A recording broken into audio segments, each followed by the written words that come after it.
Welcome back to the diary tutorial of biology class 9th।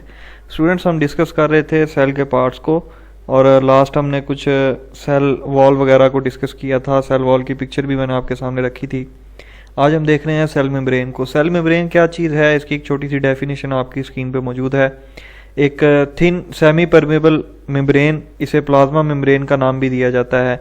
ये मौजूद होती है सेल के साइटोप्लाज्म के गिर्द और इसका फंक्शन क्या है जी, इसने प्रोटेक्ट करना होता है इंटीरियर ऑफ द सेल, यानी जो सेल के अंदर जितना कुछ भी मौजूद है, जितना भी इंटीरियर उसका मटेरियल है, उसकी इंटेग्रिटी को और उसके सर्टन सब्सटेंसेस को और सेल के अंदर मौजूद तमाम चीज़ों को। इसकी अच्छा मैं एक पिक्चर आपके सामने स्टूडेंट्स अब रखने लगा हूँ। ये देखें जी, आपके पास सेल मेम्ब्रेन की एक पिक्चर। इसमें सेल मेम्ब्रेन को आप अच्छे से देख सकते हैं। देखें, बहुत क्लियरली इसको मैंने विजिबल करने की कोशिश की आपके लिए। इसके कुछ पार्ट्स हैं जिनको लेबल किया गया आपके सामने, ये आपने देखने हैं। ड्रॉ अगर आप कर सकते हैं इजीली तो इसको कर लीजिएगा। वैसे ही आपके टास्क में मौजूद तो नहीं है, लेकिन अगर आप इसको पेस्ट करते हैं और ड्रॉ करते हैं तो आपकी जो नोटबुक्स हैं वो बहुत खूबसूरत जो है वो बनेंगी। Our next topic is what is cytoplasm.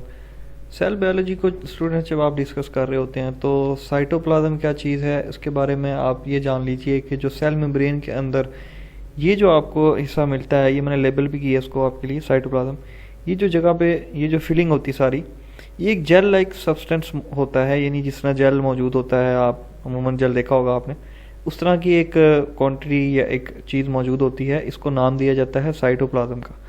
अब ये इसका मटेरियल जो है वो जेल लाइक तो हमने कह दिया, लेकिन इसमें मौजूद क्या क्या चीज़ें होती हैं वो मैंने यहाँ पे आपके लिए इनक्लोज करके रखा है जी। सेल मेम्ब्रेन में ये मौजूद होता है। It is composed of water about 85%, यानी 85% जो है वो इसमें वाटर होता है। बाकी 10 to 15% प्रोटीन्स भी हो सकती हैं, लिपिड्स हो सकते हैं, न्यूक्लिक एसिड्स और एट्सेट्रा कुछ चीज़ें इसमें मौजूद हो सकती हैं। This is cytoplasm.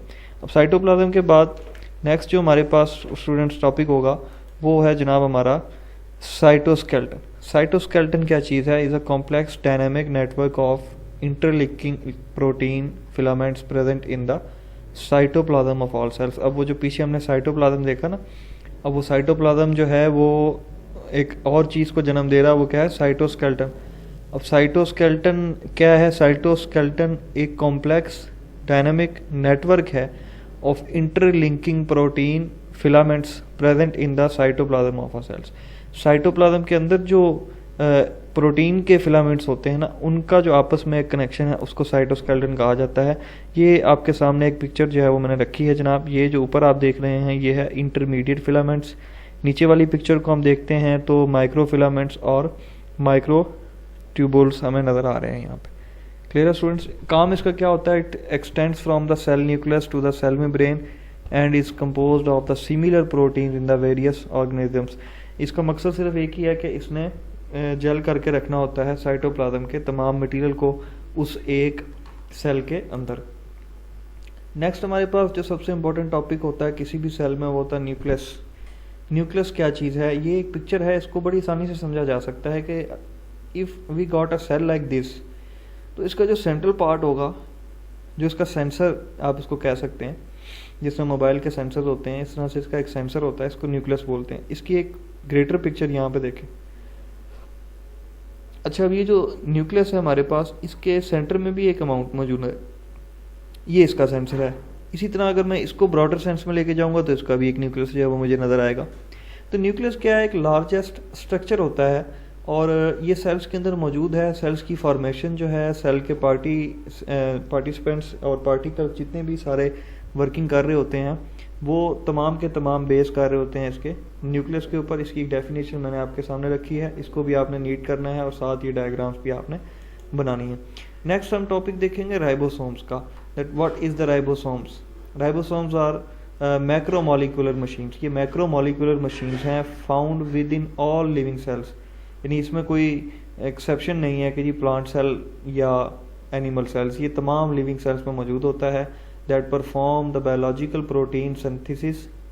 जो बायोलॉजिकल प्रोटीन सिंथेसिस जो है उसको परफॉर्म करता है, यानी प्रोटीन से रिलेटेड जो काम होते हैं सेल के अंदर, प्रोटीन को जज्ब करना और वो सारे का सारा काम।